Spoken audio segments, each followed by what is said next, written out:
அன்பார்ந்த முருக பக்தர்களுக்கு வணக்கம். நான் ஜெயம் கோபி. இந்த குரல் பதிவு எது சம்பந்தமானதுன்னு நம்ம கார்த்திகேய முருகர் நடத்தின ஒரு அற்புதம் அதிசயம்தான். எனக்கு நடந்த சம்பவம் மற்ற யாருக்காவது நடந்திருந்தால் அவங்க எப்படி யோசிச்சிருப்பாங்கன்னு தெரியாது. ஆனால் நான் எப்படி யோசிச்சேன்ட்டு சொல்கிறேன். எனக்கு எப்படி முருகப்பெருமான் உத்தரவு கொடுத்தாருன்ற விஷயத்தையும், எதுக்காக 4 சிலைகள் செய்யப்பட்டு வந்தது அப்படின்ற காரணத்தையும் முருகப்பெருமான் உணர்த்தினார். இமயமலை கார்த்திக் சுவாமி கோவிலில் ஒரு முருகரை வைக்கணும், கார்த்திகேய முருகர் வைக்கணும் மட்டும்தான் நான் நினச்சி இந்த சிலைகளை கொடுத்து நம்ம கார்த்திகேய முருகர் செஞ்ச சிற்பி கையில் செய்யணும்னு சொல்கிறப்போ 4 சிலை வந்தது எனக்கு தெரியாது. அதுக்கப்புறம் வழக்கடையில் சொன்னதுக்கப்புறம் தான் நான் தெரிஞ்சுக்கிட்டேன். ஆனால் அந்த சமயம் நான் அங்கேயே முருகர்கிட்ட உத்தரவு கேட்கும்போது காரணம் இல்லாமல் இதை நடக்கல, ஒரு காரணம் இருக்குது அப்படின்னு சொல்லி உத்தரவு வந்தது. அது எப்பேற்பட்ட ஒரு அதிசயம்னா, இந்த 4 முருகரில் ஒரு முருகர் நம்ம கார்த்திக் சுவாமி கோயிலில் கொடுத்துட்டோம். 2வது முருகர் இலங்கைக்கு போக போகிறாரு. 3வது முருகர் கார்த்திக் சுவாமி நம்ம குக்தி கார்த்திக் சுவாமி கோயிலுக்கு போக போகிறாரு. இன்னொரு முருகர் காஷ்மீர் போக போகிறாரு.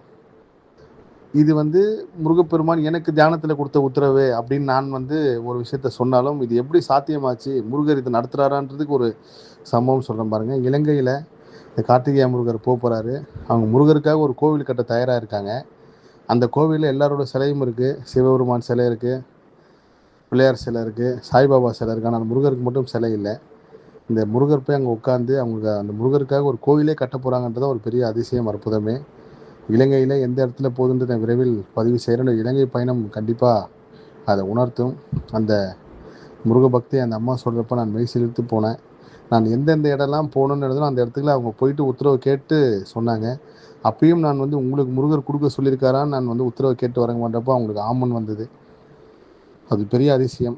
இப்படி தான் இறைவன் எந்த இடத்துல எங்கே அமர போகிறாரோ அதுக்கு முன்கூட்டி எல்லாத்தையுமே தயார் செய்து அனுப்புகிறான்றது ஒரு பெரிய உண்மை. நீங்கள் உங்கள் வீட்டுக்கு ஒரு சிலை வாங்குறீங்கன்னா கூட, நீங்கள் விரும்பி அந்த சிலையை வாங்கினா கூட இறைவன் ஆசைப்பட்டிருக்காரு உங்கள் கையில் நான் அபிஷேகத்தை ஏற்றுக்கணும் அப்படின்ட்டு. இதான் உண்மை. இது முருகனுக்கும் முருக பக்தர்களுக்கும் உள்ள ஒரு கனெக்டிவிட்டி. இதை ஒரு குரல் பதிவில் மட்டும் சொல்லி உணர வைக்க முடியாது. அது ஒரு பந்தம், பாசம், அற்புதம், அதிசயம். அது இந்த விஷயத்தை நான் பதிவு செய்கிறேன்.